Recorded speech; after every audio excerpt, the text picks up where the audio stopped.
बहुत साल पहले की बात है, एक बूढ़ी औरत ऐसे राज्य में रहती थी जिसकी रानी बहुत सुंदर थी।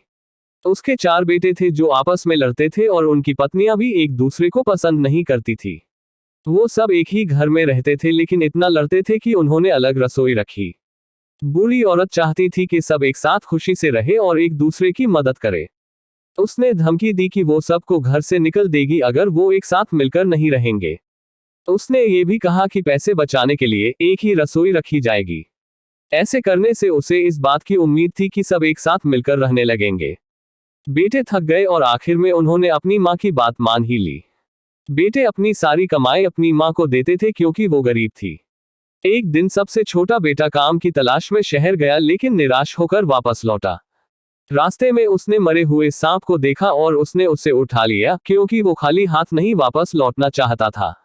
जब उसकी माँ ने उससे उसकी कमाई मांगी तो उसने उसको सांप दे दी। माँ ने उसे दिलासा दिया कि वो फिर से कोशिश करे।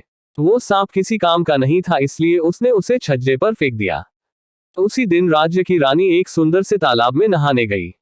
उसने अपनी एक कीमती हार अपने नौकरानियों के पास छोड़ दिया।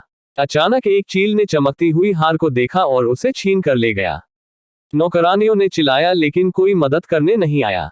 रानी इतनी उदास हो गई कि उसने ऐलान किया कि जिसने भी उस हार को ढूंढा उसे बड़ा इनाम मिलेगा।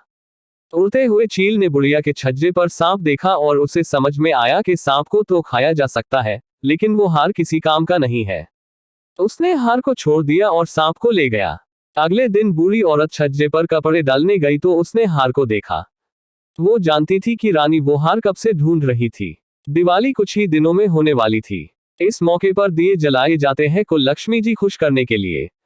बूढ़ी औरत रानी के महल गई और चौकीदार से पूछा कि क्या वो रानी से मिल सकती है। रानी ने हार को देखा तो वो बहुत खुश हो गई और उसने वादा किया कि वो बूढ़ी औरत को बड़ी रकम देगी। बूढ़ी औरत ने मना कर दिया और बोली, मैं गरीब हूँ, इतनी बड़ी रकम मैं संभाल नहीं सकती। मेरी यह इच्छा है कि दिवाली पर सिर्फ मेरे ही घर में दिए जलाए जाए और किसी के घर में नहीं। रानी थोड़ा हैरान हुई लेकिन वो इतनी खुश थी कि उसने आदेश दिया कि सिर्फ बूढ़ी औरत के ही घर में दिए जलेंगे। बूढ़ी औरत ने अपने परिवार को घर का एक एक कोना साफ करने को कहा और खूबसूरत फूल से सजाने को भी कहा।